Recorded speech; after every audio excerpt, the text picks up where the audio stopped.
Olá, como você está? Tudo bem? Bom, hoje eu, doutora Sabrina Nascimento, estou aqui para conversar um pouquinho com você sobre as 3 leis que regem a nossa vida. Bom, sejam todos muito bem-vindos.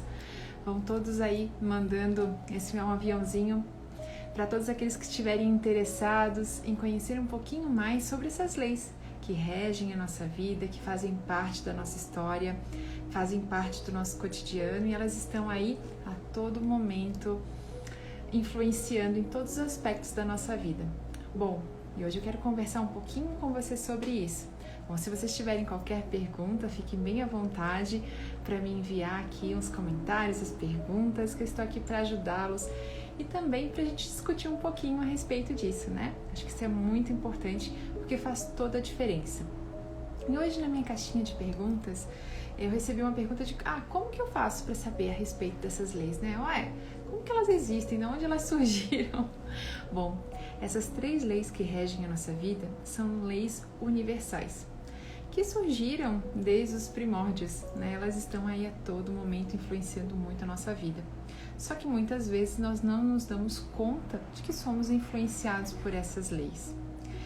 E elas foram, bastante difundidas a partir do trabalho de Bert Hellinger, dentro das constelações familiares. E essas 3 leis, elas impactam em todos os aspectos, seja no nosso corpo físico, seja na nossa dinâmica dentro da nossa família, seja na nossa dinâmica de trabalho, nos nossos relacionamentos, enfim, elas estão em todos os lugares e a todo momento. Porque essas leis, elas são movimentadas e basicamente pela nossa energia, pela lei da atração, pela física quântica, e elas fazem com que a nossa vida seja melhor ou pior, tudo depende da forma como a gente lida com essas leis. E hoje a gente vai falar da nossa primeira lei. Então nós temos 3 leis principais. A primeira é a lei do pertencimento. E essa lei, ela garante que todas as pessoas, independente da sua atitude, seja condenável ou não dentro do nosso sistema, vamos usar como exemplo aqui o sistema familiar, né? Mesmo que elas tenham uma atitude muito ruim, que todas as pessoas da família fiquem contra ela, queiram excluir ela, mesmo assim, ela continua tendo o direito de pertencer, seja a família, seja a organização, seja a relação. Vamos pegar um exemplo dos nossos filhos, né?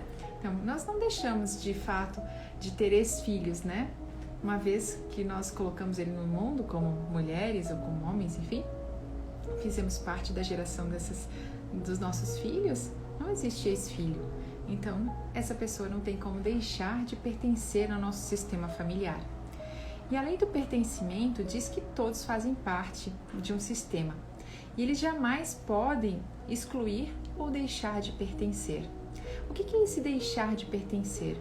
Eu não posso simplesmente, quando eu vou lá, tenho um relacionamento amoroso e eu me separo daquela pessoa, ela deixa de pertencer ao meu núcleo primário, Ou seja, realmente a minha vida, porque eu escolhi não estar mais convivendo com aquela pessoa.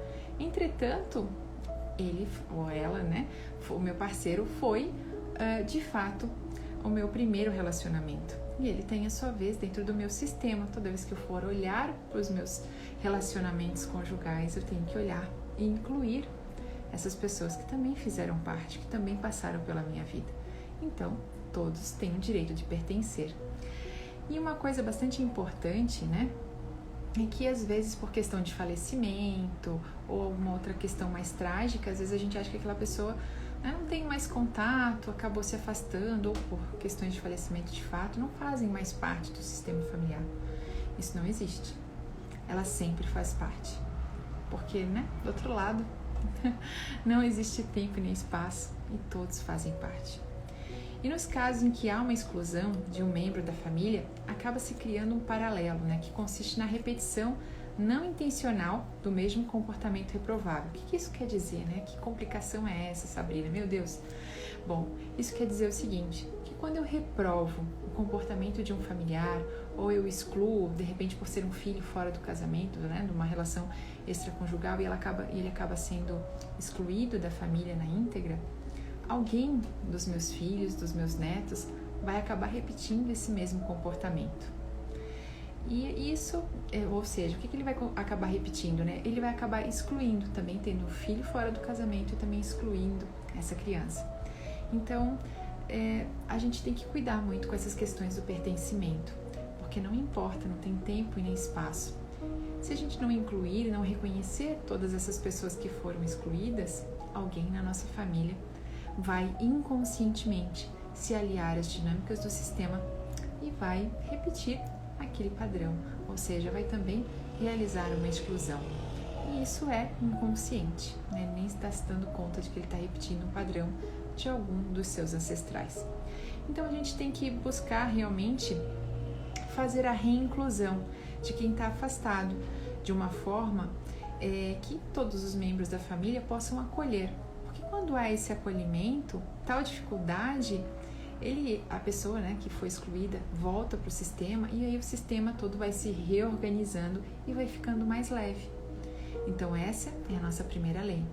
Bom, aqui a gente cita o exemplo muito do nosso sistema familiar, mas isso também vale para uma organização. Não existe dono, ex-dono, né? Claro, quando eu vendo uma organização ou quando há uma sucessão familiar, eu tenho novos donos no negócio quando eu faço a venda, mas eu sempre tenho dentro do sistema daquela organização que respeitar, né? Todos aqueles que fazem parte, todos aqueles que vieram antes também, todas as pessoas que trabalham naquele local, seja num relacionamento, eu também tenho que olhar para quem está excluído. E principalmente nessas dinâmicas de exclusão são mais evidentes no sistema familiar, mas ela existe em todas as áreas da nossa vida. E como a gente está falando aqui de 3 leis que regem a vida, óbvio que ela vai estar presente em todos os nossos relacionamentos. Quando a gente fala de constelação, o pertencimento está sempre presente. Bom, e a gente tem uma segunda ordem para comentar aqui hoje, que ela também rege a nossa vida, que é a lei da ordem, ou também conhecida como a lei da hierarquia. E ela fala sobre a ordem natural das coisas, né? Isso significa que quem vem primeiro é o mais antigo e ele deve ter prioridade sobre quem veio depois. Então isso também vale para os nossos sistemas familiares, né? Porque os pais, eles têm prioridade sobre os filhos, porque eles que deram, né, a origem aos filhos. Então, quando essa ordem natural ela é invertida, de modo que os pais eles se sentem menores do que os filhos, o estado emocional fica alterado. E nesse caso, ele gera um desconforto, por sua vez, porque ele as pessoas manifestam no corpo esse desconforto pela desorganização desse sistema, por não respeitar a ordem. Então, quando há essa quebra, realmente o sistema ele busca se reestruturar, mas como ele busca se reestruturar o tempo inteiro, ele não está se adequando, né, novamente na ordem que deveria, respeitando quem veio primeiro. E é muito comum que essa lei seja quebrada quando os mais novos, os filhos mais novos, eles tentam curar a dor dos mais velhos, ou seja, quando a gente assume o lugar dos nossos pais. Claro que a gente está falando aqui, por que eu vou conscientemente assumir o lugar do meu pai? Quando a gente está falando de relações e principalmente do sistema familiar, a gente está muito ligado às relações de amor, os laços de amor que unem todos. E sempre que a gente está dentro do sistema, a gente de fato está fazendo todo aquele movimento por amor e não por uma simples estratégia, por uma simples vontade, não, porque eu escolho agora ficar aqui no lugar do meu pai. Isso não é assim. Inconscientemente a gente vai mudando os papéis, só que quando nós estamos no papel dos nossos pais, nós enquanto filhos, essa posição é muito pesada e nós ficamos desconfortáveis. E qual é o tipo de desconforto que vocês acham que vem pra gente? Como que a gente percebe que a gente está no lugar errado? A gente percebe através de dores no nosso corpo físico, através de mal-estar, através do desenvolvimento de doenças, sejam psicológicas, físicas. Então, assim, a gente percebe que não está fazendo a coisa certa. E aí muitas pessoas desenvolvem um estado de ansiedade, desenvolvem depressões, porque elas desenvolvem fadiga, né? Tudo isso porque elas estão fora do lugar delas dentro do sistema. Então, por isso é importante de se respeitar essa ordem. principalmente no sistema familiar. Lembrando que a gente faz tudo isso por amor e lealdade, né? Então, é com boa intenção, mas quando a gente realmente faz a inversão desses papéis, não respeita essa hierarquia, muito desconforto e muitos problemas acontecem dentro do nosso sistema. E aí, quando a gente está num lugar assim, o problema não acontece só dentro do nosso sistema familiar, ele reverbera também por essa desordem nas outras áreas da nossa vida, seja no trabalho, seja na relação com os nossos filhos, na relação conjugal, enfim, em todas as áreas. Então a gente precisa olhar para essa hierarquia, a gente precisa fazer com que a gente consiga ficar ocupando o nosso papel. E quando a gente ocupa o nosso papel dentro do sistema familiar, um papel que seja de mãe, de filha, de esposa, né, e também, né, de irmã, então a gente realmente fica melhor, fica mais leve, a nossa vida flui. E também isso é válido para dentro de uma empresa. Quando eu não estou no meu lugar, seja de chefia ou seja de colaboradora, dentro de um departamento, se eu não reconheço que eu estou ali, que o meu papel é aquele, eu invado o espaço do outro. E quando eu invado o espaço do outro, eu tenho conflito. Então, por isso a necessidade de nós estarmos dentro do nosso espaço, ocupando o nosso papel, principalmente respeitando quem veio primeiro. Então, preste atenção nisso. Preste atenção que isso vai fazer diferença na sua vida. E tem a nossa terceira lei. Isso mesmo. E no meu ponto de vista, uma das mais importantes, que a gente infringe o tempo inteiro. Que, segundo os estudos de Bert Hellinger, né, é a lei do equilíbrio, é a lei do dar e receber. O quanto você está com essa lei bem equilibrada na sua vida? Verdade, você está conseguindo equilibrar? Você está doando sua energia e recebendo da mesma maneira, na mesma intensidade? Então a gente precisa olhar para isso, principalmente nas questões também conjugais. A gente frequentemente desequilibra os papéis, a gente dá mais, né? E aí quando a gente dá mais ou de menos, o sistema se desequilibra, há briga e há conflito e há uma série de questões que a gente percebe bastante no nosso dia a dia que causa muita dor. Então, quando a gente equilibra o nosso dar e receber, esta ordem, ela obedece uma hierarquia etária, né? Ou seja, ela vem do mais antigo para o mais jovem. Os pais dão amor e carinho aos seus filhos. E muitas famílias passam por sérios problemas quando essa ordem ela está invertida, né? A esta alteração, a esse desequilíbrio no processo de dar e receber. E ela pode afetar também a nossa saúde física, a saúde emocional dos nossos filhos, em prol da união e da felicidade dos pais. Como que isso acontece? Se uma mãe, hoje nós temos muitos exemplos, eu recebo vários exemplos no consultório, né, de mulheres que fazem o papel de pai e de mãe, porque muitas vezes são mães solteiras, né? Ou então por algum motivo acabaram se separando e elas acabam ficando com os filhos. Então elas têm que desenvolver o papel delas de mãe, de acolher, de cuidar, de prover meios para a sobrevivência dos filhos, mas elas também têm que ocupar o papel do pai, em que elas têm que encaminhar esses filhos para a vida. E aí quando ela tenta ocupar esses dois papéis, ela acaba desequilibrando alguma coisa.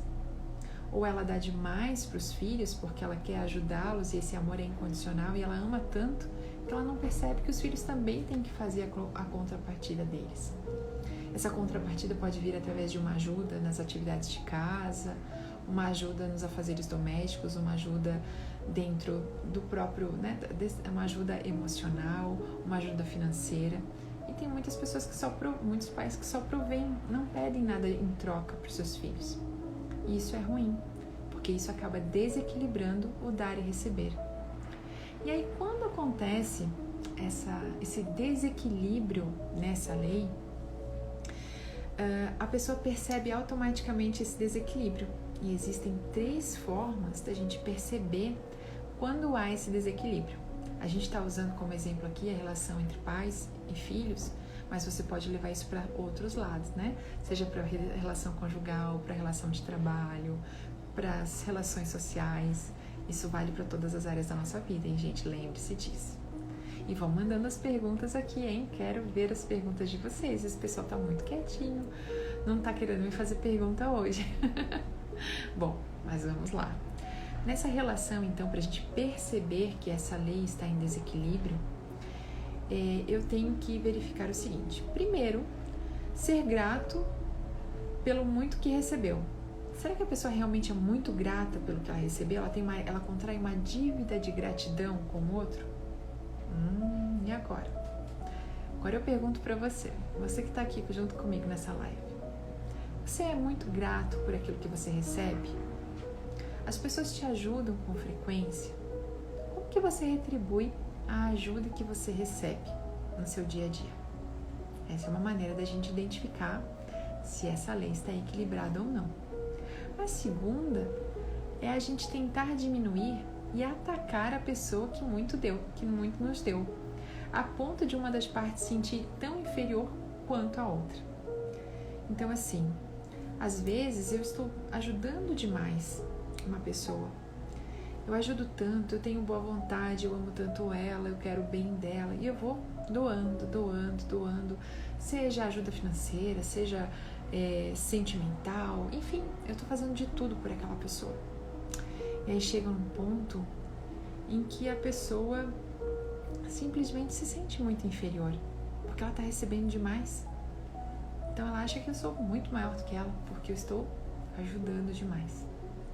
Então a gente não pode ajudar em excesso, para não diminuir nem tirar a autonomia do outro. Isso precisa estar em equilíbrio.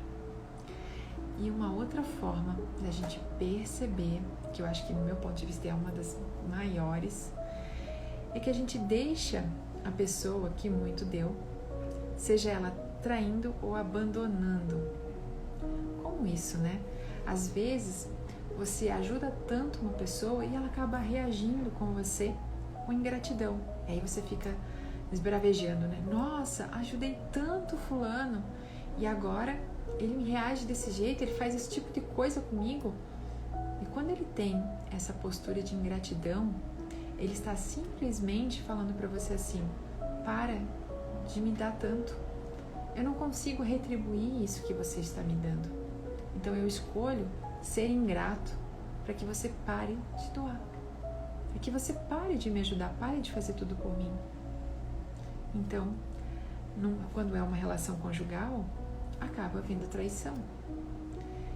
Ou então, quando é um emprego, né, as pessoas estão ajudando demais e eu acho, não, vou trocar, vou para uma oportunidade melhor. E assim a gente fica se culpando, por que eu ajudei tanto fulano e agora ele não está mais aqui na empresa comigo? Ou seja, numa relação familiar. Nossa, ajudei tanto meu filho, fiz tudo por ele e agora ele